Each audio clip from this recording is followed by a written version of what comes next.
AP మంత్రివర్గ సమావేశాన్ని నేడు జరగనుంది. సీఎం చంద్రబాబు అధ్యక్షతన జరిగే ఈ సమావేశంలో కీలక నిర్ణయాలు తీసుకోనున్నారు. ఉదయం 11 గంటలకు ప్రారంభమయ్యే ఈ కేబినెట్ భేటీలో పలు సంస్థలకు భూ కేటాయింపు కోసం చర్చలు జరపనున్నారు.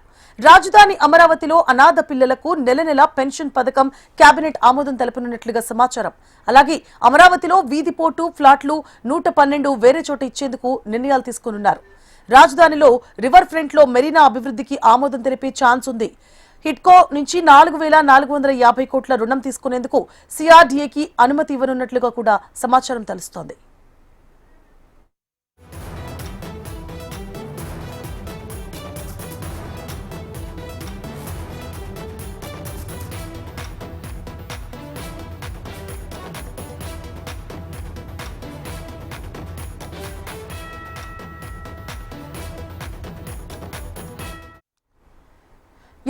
నేడు ఏపీ మంత్రివర్గ సమావేశం జరగనుంది. సీఎం చంద్రబాబు అధ్యక్షతన జరిగే ఈ సమావేశంలో పలు కీలక నిర్ణయాలు తీసుకోనున్నారు.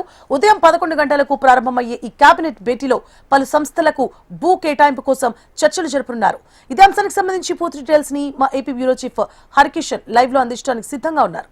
హరికిషన్.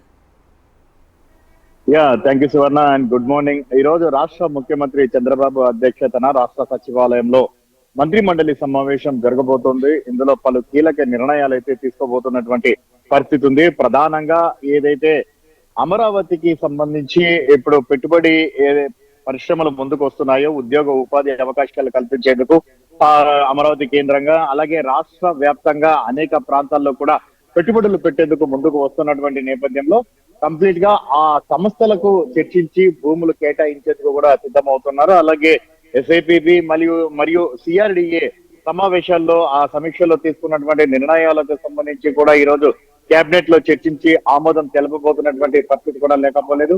మరోవైపు ఇటు సిఆర్డిఏకి సంబంధించి ఇటు రుణం తీసుకునేందుకు కూడా ఆ కేంద్ర కేబినెట్ ఏదైతే రాష్ట్ర కేబినెట్ ఆమోదం తెలపబోతున్నటువంటి పరిస్థితి ఉంది. మరోవైపు కేబినెట్ సమావేశం తర్వాత ఇటు బడ్జెట్ సమావేశాలు రేపు ఆదివారం నాడు పార్లమెంట్ లో కేంద్ర ప్రభుత్వం ప్రవేశపెడుతున్నటువంటి నేపథ్యంలో ఖచ్చితంగా ఆంధ్రప్రదేశ్ కి ఏమేమి రావాలి, అలాగే కేంద్రం ఎటువంటి వరాలు ఇచ్చింది, అవి ఎంతవరకు అమలు అవుతున్నాయి, సో వాటి పనితీరు ఏ రకంగా ఉంది అనే వీటికి సంబంధించి కూడా కంప్లీట్ గా చర్చించేటటువంటి అవకాశం కూడా ఉంది. ప్రధానంగా ఇప్పటికే ఏదైతే పార్లమెంటరీ కమిటీకి సంబంధించి ప్రత్యేకంగా సమావేశాన్ని కూడా నిర్వహించారు. ఇటు ప్రధానంగా అమరావతికి చట్టబద్ధతకు సంబంధించి ఈసారి బడ్జెట్ సమావేశాల్లో ఇటు బిల్లు పెట్టాల్సిందే అని చెప్పేసి ఒత్తిడి తేవాలని చెప్పేసి కూడా ఇప్పటికే ఒక దిశానిర్దేశం అయితే చేసినటువంటి నేపథ్యంలో దానికి సంబంధించి రాష్ట్ర ప్రభుత్వం ఏ రకంగా వ్యవహరించాలి అన్న దానిపైన కూడా ఈరోజు కేబినెట్ అనంతరం ఇటు మంత్రులతో చర్చించేటటువంటి అవకాశం కూడా లేకపోలేదు. మరోవైపు ఇటు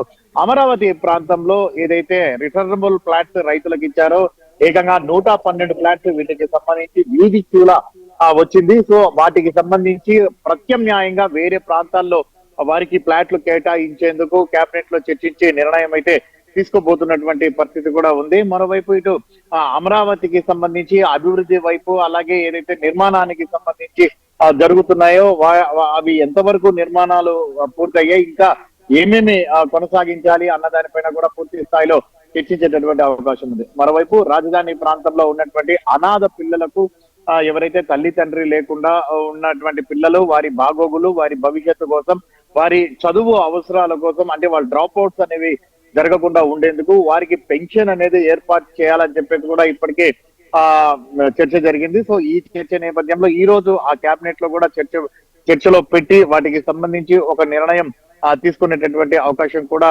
లేకపోలేదు. మరోవైపు ఇప్పటికే ఇటు విశాఖకు సంబంధించి పెద్ద ఎత్తున ఏదైతే పరిశ్రమలు తరలి వస్తున్నాయో వాటి పరిస్థితి ప్రస్తుతం ఏ రకంగా ఉంది, అవి ఎంతవరకు ప్రస్తుతం నిర్మాణంలో ఉన్నాయి, వాటి పరిస్థితి ఏ రకంగా ఉంది అని పూర్తిగా కూడా మానిటరింగ్ చేసేటటువంటి అవకాశం ఉంది. మరోవైపు ఇటీవల వరల్డ్ ఎకనామిక్ ఫోరానికి సంబంధించి దావోస్ పర్యటనకు ముఖ్యమంత్రి వెళ్ళినటువంటి నేపథ్యంలో అక్కడ జరిగినటువంటి సంఘటనలు అయితేనేమి, అక్కడ ఉన్నటువంటి విదేశాలన్నీ కూడా మంత్రివర్గంలో చర్చించి తగు నిర్ణయం తీసుకునేటటువంటి అవకాశం ఉంది. ఎందుకంటే 4 రోజుల పాటు కూడా ముఖ్యమంత్రి, అలాగే ఐటీ మరియు విద్యాశాఖ మంత్రి నారా లోకేష్, అలాగే పరిశ్రమల శాఖ మంత్రి టీజీ భరత్, సంబంధిత అధికారులందరూ కూడా వెళ్లి రావడం జరిగింది. అక్కడ అనేక కంపెనీలను కలవడం జరిగింది, అక్కడ సిఇఓలను కలవడం జరిగింది.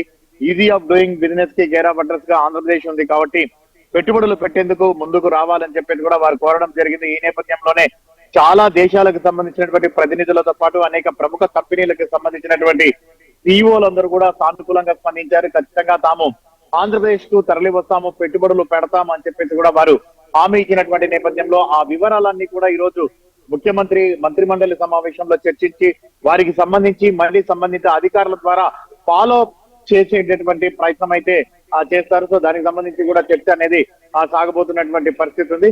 కంప్లీట్ గా కూడా ఏదైతే బడ్జెట్ సెషన్స్ అంటే కేంద్ర ప్రభుత్వం బడ్జెట్ సెషన్స్ అయిపోయినాక ఆంధ్రప్రదేశ్ రాష్ట్రం కూడా అసెంబ్లీ సమావేశాల నిర్వహణ అనేది కొనసాగించాల్సి ఉంది. అలాగే బడ్జెట్ కూడా రాష్ట్ర ప్రభుత్వానికి సంబంధించి ప్రవేశపెడుతున్నటువంటి నేపథ్యంలో ఎప్పుడు ఈ సెషన్స్ అనేది నిర్వహించాలి, ఎన్ని రోజులు నిర్వహించాలి అన్న దానికి సంబంధించి కూడా కంప్లీట్ గా చర్చ జరిగేటటువంటి అవకాశం కూడా ఉంది. మరోవైపు కంప్లీట్ గా దావోస్ పర్యటన తర్వాత ఈ కేబినెట్ సమావేశం జరగబోతున్నటువంటి నేపథ్యంలో మారిందని మాత్రము చెప్పుకోక తప్పదు.